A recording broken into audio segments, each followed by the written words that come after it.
Go ahead and get started with Coach DeVries. Reminder to use your raised hand feature. We'll start with Greg Hunter.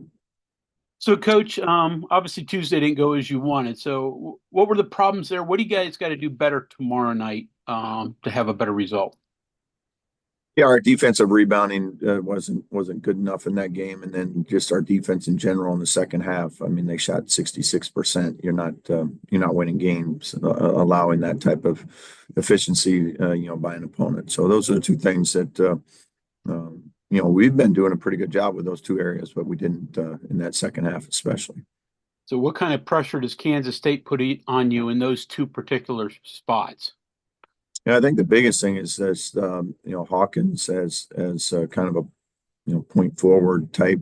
They're going to utilize him in pick and pops, and then they play a lot with him posting kind of in that mid range, 15, 17 feet, and then they force you to make decisions if you want to double or how you're going to try to keep him from getting to his spot. So, and he's such a willing passer, it makes things a little challenging. Johnny Antonio. Hey, Coach, when you're dealing with size, is it as a matter simply of movement, getting the bigs moving around? Is that how you can get more offense? Is it as simple as that, or is there more to it than just that? There's some of it. It's getting them moving around. It's also, what are the guys that we have on that side of it? What are they good at? And how can they be successful in the offensive side of things? So that's the part that we're continuing to try to figure out new ways to get better opportunities for different guys.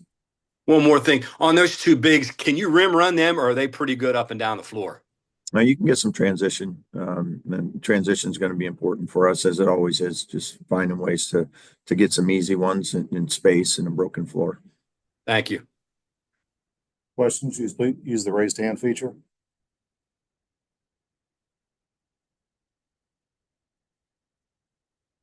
Greg? So, I'm sure you get tired of the same questions, but you got to keep asking them. So, anything new on Tucker? And then I haven't even seen Jaden in the last couple games. So, any status update on him? No, nothing new on either one. Abby? Coach, you guys have had quite a few wins over top-ranked teams this season. I know you guys are in the rankings, but what do you think's been the biggest factor to some of those quote-unquote upsets? I think our guys have played incredibly hard in those wins. I think they played together, and that's been our formula for most of the year. And when we've been able to do that, we've had some success. And some of the nights where we don't quite have that, it's been a little bit more of a challenge for us. Cody? Yeah, hey Darren. I'm just, obviously Kansas State's not having the year they were hoping for. They're in a bad losing streak. When I look at their numbers, there's no red flags like, oh, they're terrible at this. So just what's leading to all their problems recently? Yeah, I think when you look at them, especially in Big 12 play, outside of the Houston game, like their games have come right down to the wire. They've been right there, led at Kansas, at Texas Tech at home, at Baylor, down double digits on the road, beat Cincinnati at home. So they're right there. They just haven't had the wins to show for it. But I think they're a really talented team, and they as we said, present a lot of problems for you. Justin? Hey, Coach.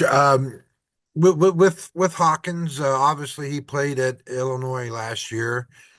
You got two kids from Illinois and an assistant coach. How do you scout him? Do you maybe get more of a detailed report because of those situations than you maybe would have normally in a regular situation? Yeah, I know those guys know him well. They know all each other well, so they're getting the same scouting report on our guys. So, Sure. But certainly got a good feel for what he likes and the type of player he is, and where it's likes to get his shots from and those type of things. He's had monster games and then games where 7, 8 points, and just not. So, I mean, what do you like when he's good? What makes him good, and when he's off, what's kind of been the struggle there? I think what makes him good is just his versatility, because he can shoot it and he can shoot it from deep. And then his ability to go post. So, kind of like us with the pick and pop five, they use him more as a four, but still put you in some tough spots of if you're going to switch it, he's going to take you down the post with a little guard, and now you've got to come bring some help most of the time. And he's such a willing passer that now it makes those guys on the backside, really efficient from a just catch and shoot standpoint. So I think overall it's just his versatility to shoot and post and pass, and that's what makes him so difficult to stop. The games he hasn't, been as productive, I can't say for sure, one way or the other. I think it's like a lot of times you're just missing shots and doesn't get those numbers up there the way he normally does. But in Big 12 play, he's their leading scorer. I think almost 13 points a game. So and leader in assists as well. So that gives you a little idea of how important he is to him. Thank you, Coach. Mike?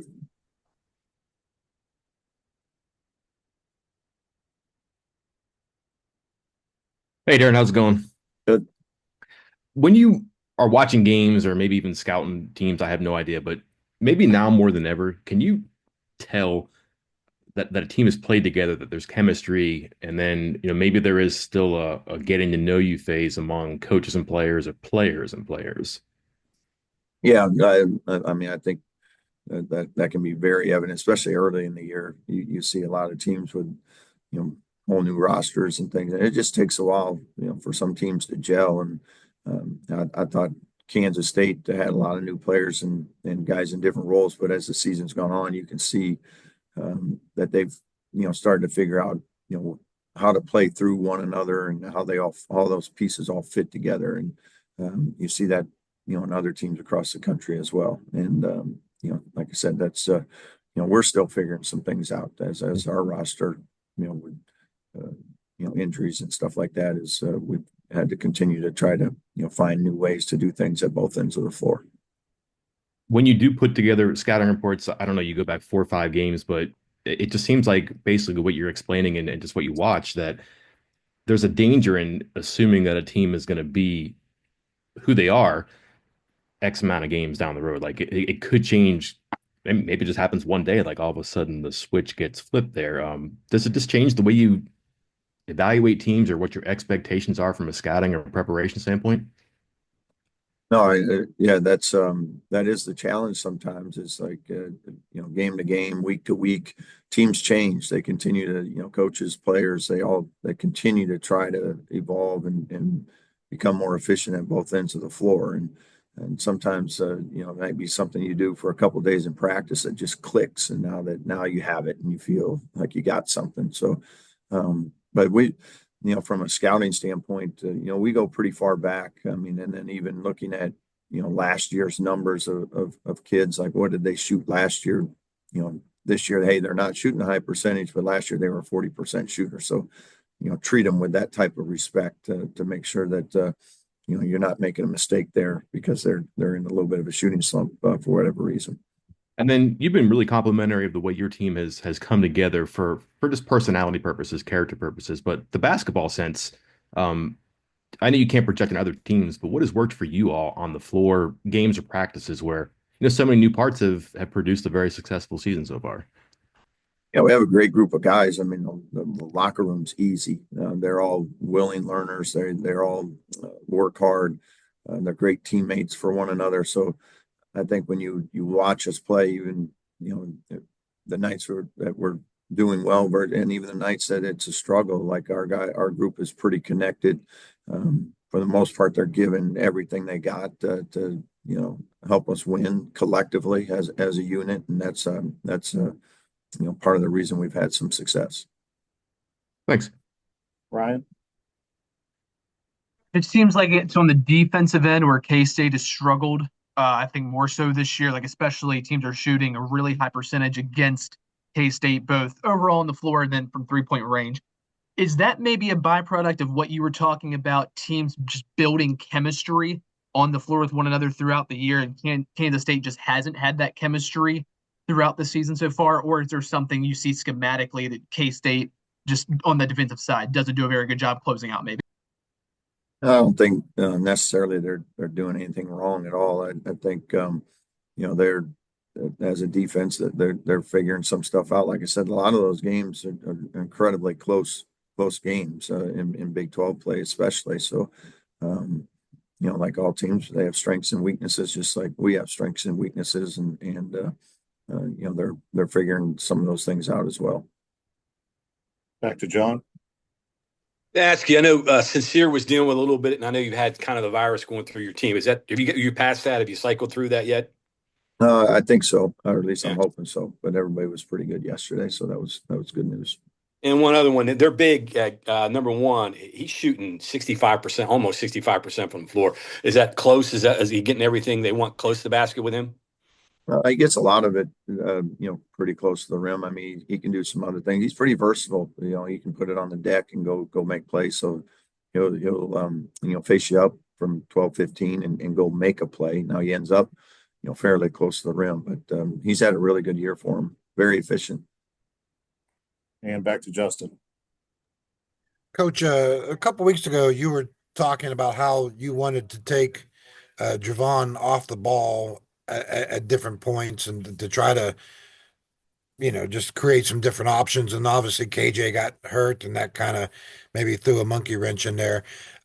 With KJ back now, are you still kind of maybe toying with that idea of taking Javon off the ball? Because obviously these teams are just going after Javon, and I'm sure you want to counter that somehow. Can you just kind of take me?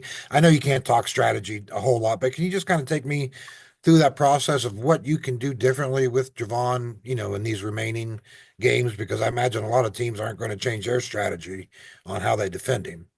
Yeah.